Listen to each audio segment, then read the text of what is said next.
तीन पहलू जिसपे आज भारत अपना बड़ा परचम लहराने की बात करता है, ज्योतिष, अध्यात्म और तंत्र। तो मेरा पहला मूल प्रश्न ये है कि ज्योतिष मतलब क्या?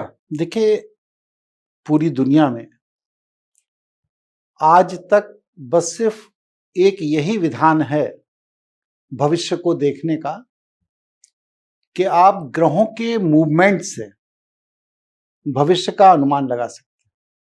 अच्छा, और कोई विधान नहीं आया। आप देखिए कंप्यूटर साइंस कहां तक पहुंच गया। बिल्कुल। आप क्वांटम कंप्यूटर पे आ गए हैं। जी। लेकिन क्वांटम कंप्यूटर में भी कोई ऐसा सॉफ्टवेयर आज तक नहीं बना पाए कि हम परसों क्या करेंगे ये आज पता चल जाए।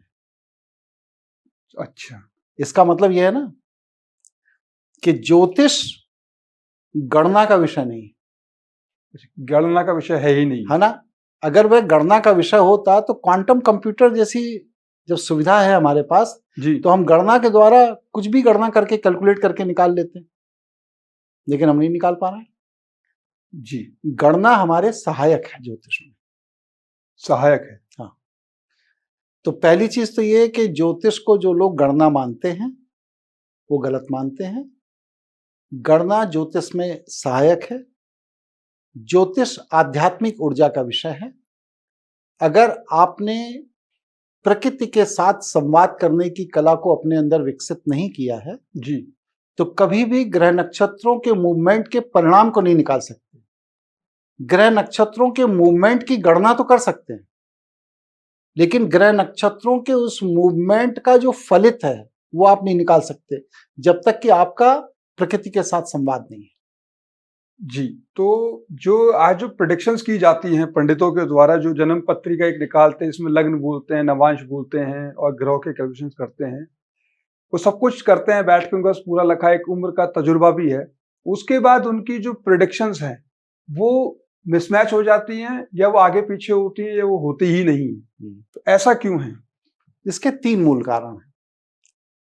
पहली चीज तो ये है कि वराह मिहिर साहब के बाद, जिन्होंने कुतुब मीनार बनाई थी, अच्छा, वराह मिहिर साहब के बाद कोई भी ज्योतिष पर प्रयोगात्मक शोध कार्य नहीं हुआ। प्रयोगात्मक का थोड़ा प्रयोगात्मक मतलब जो वास्तविक रूप से देखा समझा गया हो, जैसे उन्होंने कुतुब मीनार पर चढ़ करके ग्रहों को देखा, नक्षत्रों को देखा, उस पर वास्तविक रूप से जो उन्होंने भौतिक रिसर्च की जी। एस्ट्रोनॉमी पर, वो रिसर्च का कार्य भारत में बंद हो गया। अच्छा, अब क्या हुआ कि जो शास्त्रों में एस्ट्रोनॉमी से बेस एस्ट्रोलॉजी के सूत्र दिए गए जी। उनको लोगों ने आधार मान करके प्रेडिक्शन करने शुरू कर दिए। जी। अब जब उनको आधार मान के प्रेडिक्शन करने शुरू कर दिए तो सृष्टि तो अतरंगी है ना, अतरंगी है। यहां पर कोई भी चीज स्थिर नहीं है। नहीं है। और जब कोई चीज स्थिर नहीं है तो आप 5000 साल पुराने या 3000 साल पुराने सूत्र पर आज प्रेडिक्शन कर रहे हो, जबकि ग्रहों का, नक्षत्रों का, आकाशगंगा का सबका मूवमेंट करोड़ों किलोमीटर आगे पीछे हो चुका है, परिवर्तनशील में आ चुकी है। परिवर्तनशील हो चुका है। तो जब सब कुछ परिवर्तनशील है और नए आपने कोई भी प्रयोगात्मक परीक्षण नहीं किए जी, तो आपके ज्योतिष के प्रेडिक्शन तो गलत होंगे। तो आपका कहने का तात्पर्य है कि ज्योतिष निरंतर शोध का विषय है। ये निरंतर शोध का विषय है, जैसे मेडिकल साइंस है, एक निरंतर शोध का विषय है, या इक्विपमेंट्स हैं, वेपन्स हैं, ये सब निरंतर शोध के विषय हैं। नए नए आविष्कार रोज हो रहे हैं, टेक्नोलॉजी है, नए आविष्कार रोज हो रहे हैं। उसी तरह ज्योतिष भी नए आविष्कारों का विषय है। अब हमारे यहाँ एक बहुत गंदी अवधारणा है जी, पुराने से चिपके रहने की। कहा महर्षि भृगु ये कह गए थे। अरे भाई ठीक है, कह गए थे तो आज से 25,000 साल पहले कह गए थे। अब 25,000 साल में उन्होंने जो सूत्र दिए वो एकदम सही दिए, उसमें मेरा संदेह नहीं है जी।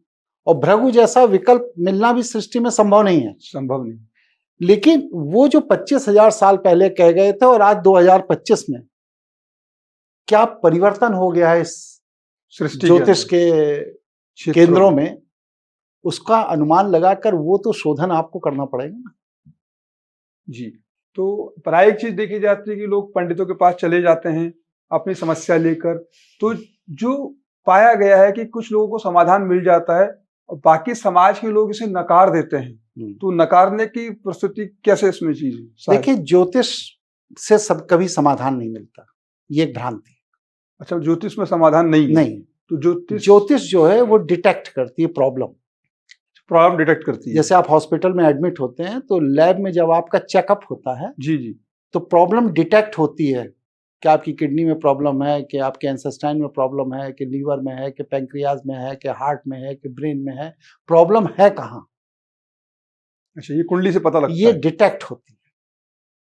लेकिन सोल्यूशन कैसे होता है? मेडिसिन।